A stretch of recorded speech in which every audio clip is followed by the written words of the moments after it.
François Dominique Toussaint L'Ouverture never visited Britain or any of the islands which constituted the British West Indies. However, his influence on the end of slavery in the British Empire and other European countries was most profound. This is because he led the largest and most successful slave revolt in history.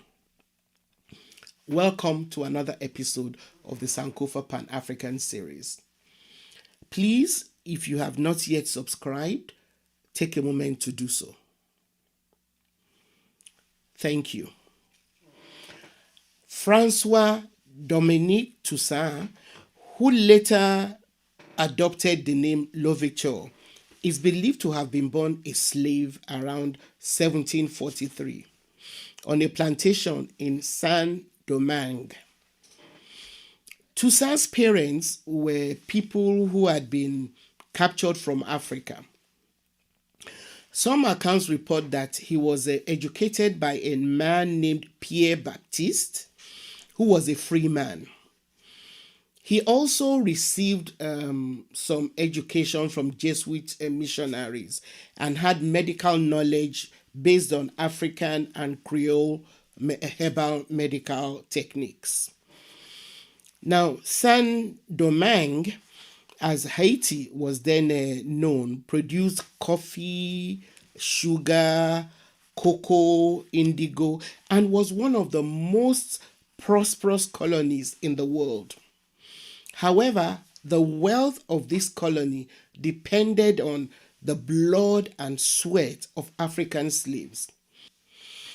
Now, in spite of all the wealth that was being made by the French and other European colonists in Saint-Domingue, the slaves in this colony suffered some of the worst treatments by both male and female colonizers.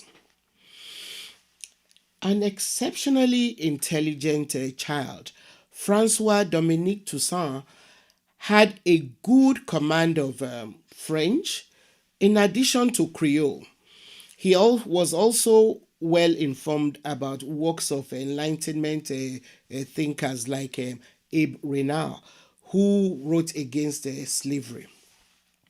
Some accounts show that he gained his freedom around 1776 when he was in his early 30s. His freedom then allowed him to accumulate a level of wealth.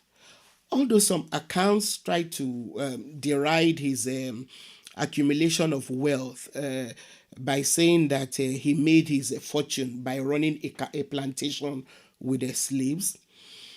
Now, while I'm not attempting to exonerate him, I think we should note that virtually all the founding fathers of the U.S. were slave owners. At that time in Saint-Domingue, there could not have been very many other ways to make a livelihood. However, what Toussaint did, what makes him significant to us, is what he did with his wealth. Although he started out trying to bargain with slave owners for better conditions for enslaved people, he later changed and fought for complete abolition of slavery and independence for Saint-Domingue.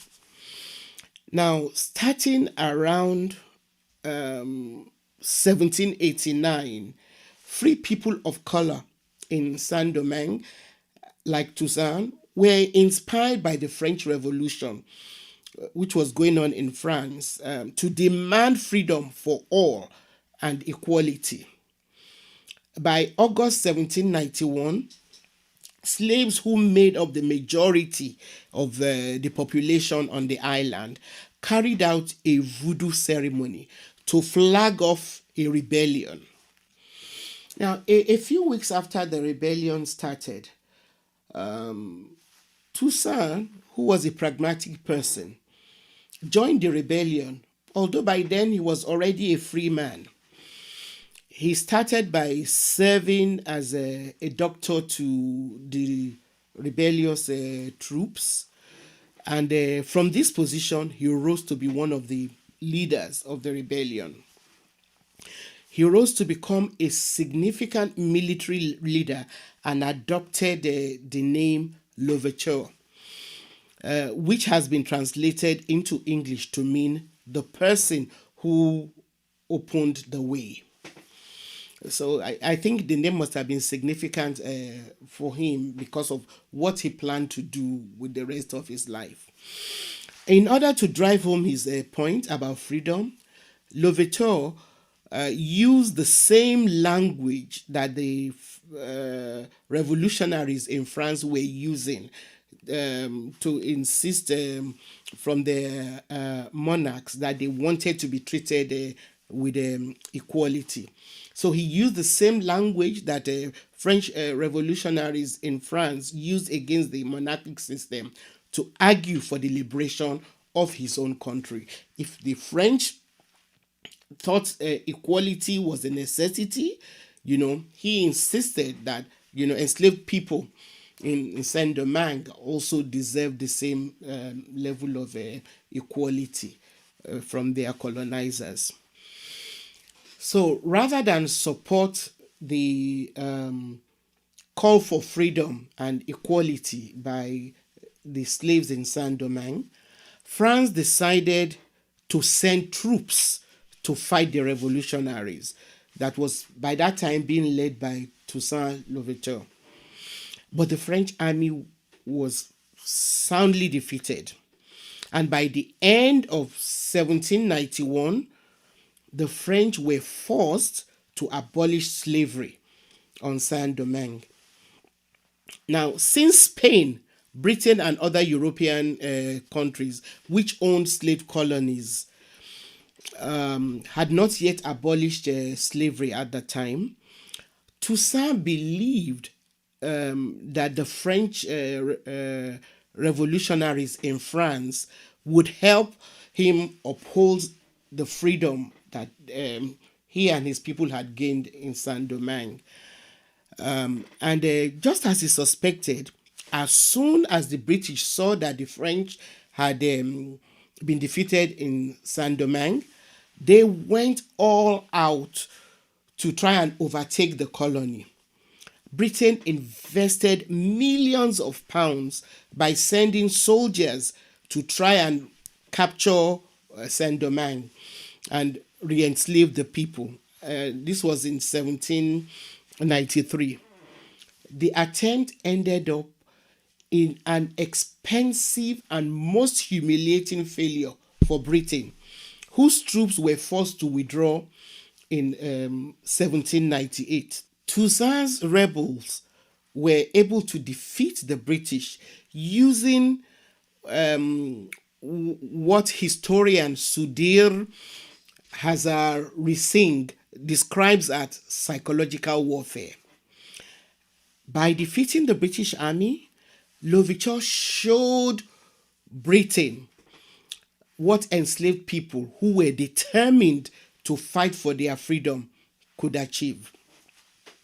Out of over 20,000 British soldiers sent to Saint-Domingue during the 5 years of fighting, of trying to capture the colony, more than 60% of them were killed.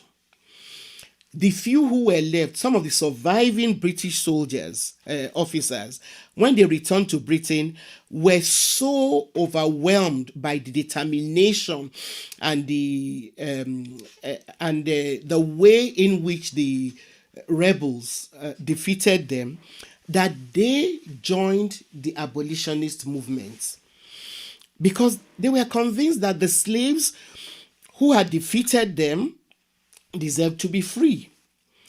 They had a right to an ability to run and determine their own affairs. After this victory against the British, the French made Toussaint L'Ouverture deputy governor of the colony. But rather than just rest on the glory of being elevated to the position of deputy governor, he went after and conquered Santo Domingo, present day Dominican, which was then under Spanish rule.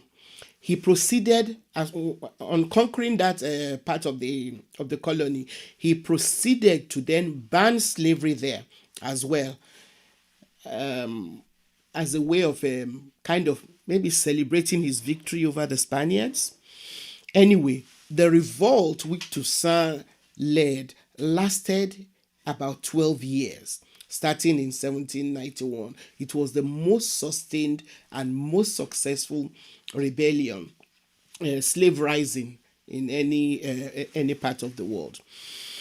By 1801, Toussaint L'Ouverture and others fighting for liberation had ended slavery on the island, and he was governor of the entire island, made up of French Saint Domingue and Santa Domingo. And for the first time anywhere in the northern hemisphere, Toussaint created an atmosphere in which black people, people of mixed race, and white people coexisted as equals. It had never been heard of. He was, however, tricked and ousted by the French under Napoleon Bonaparte. Toussaint Louverture was deceived into attending a meeting where he was arrested and then sent to prison in France. He died there of pneumonia and malnutrition in April 1803. However, his immortal words ring true even today. And I quote, "They have in me struck down but the trunk of the tree. The roots are many and deep. They will shoot up again." Though he died in prison, the revolt which he led had far-reaching effects. It began the transformation of the French colony of Saint-Domingue into the independent country of Haiti. He also wrote his country's first constitution.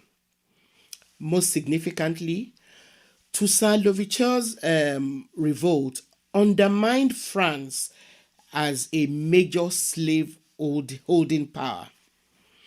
He also paved the way for Haitian independence, which allowed abolitionists in the British Parliament to defeat the arguments which had been put forward by pro-slavery politicians that if Britain abolished slavery or slave trade, then France, which was Britain's arch enemy, would take it over and become more powerful than Britain. Not long after Toussaint's death, like he had rightly predicted that others would rise, Haitian independence was attained in 1804 after the French army under Napoleon Bonaparte was thoroughly defeated by the black people in the colony. Now, their success in defeating Napoleon Bonaparte proved to enslaved people all over the Caribbean that they could rise up against oppression, fight for their freedom, and win. Toussaint and the people of Haiti proved to black people all over the world that they had the ability to withstand and defeat European might, even in spite of having very limited resources. I'd like to end this episode on this legendary figure with another of his famous quotes to remind us of our responsibility as Africans and people of African descent everywhere in the world. "I took up arms for the freedom of my color. It is our own. We will defend it or perish. Thank you very much for being a part of this episode of the Sankofa Pan-African series. Please subscribe if you've not yet done so. Give us a thumbs up if you like our videos, and feel free to share with your friends. See you next time.